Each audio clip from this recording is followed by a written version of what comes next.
এক নম্বর হাদিস শরীফ রাসূলুল্লাহ সাল্লাল্লাহু আলাইহি ওয়াসাল্লাম বলেছেন, ইন্নামাল আমালু বিন্নিয়াত, অর্থ আমলের ফলাফল নিয়তের উপর নির্ভরশীল।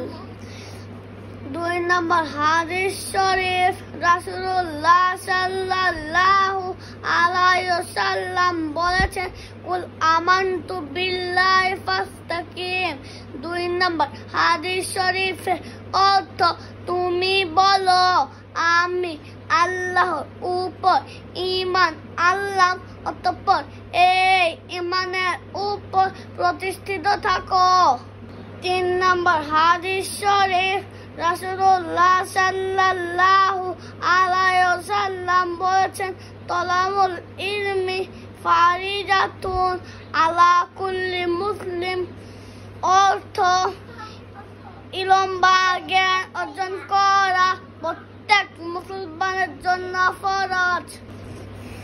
৪ নম্বর হাদিস শরীফ রাসূলুল্লাহ সাল্লাল্লাহু আলাইহি ওয়াসাল্লাম বলেছেন,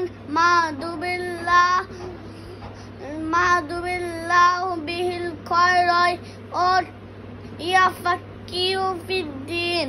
অর্থ রাসূলুল্লাহ সাল্লাল্লাহু আলাইহি ওয়াসাল্লাম বলেছেন, আল্লাহ যার কল্যাণ যার, তাকে দ্বীনে গভীর জ্ঞান দান করা।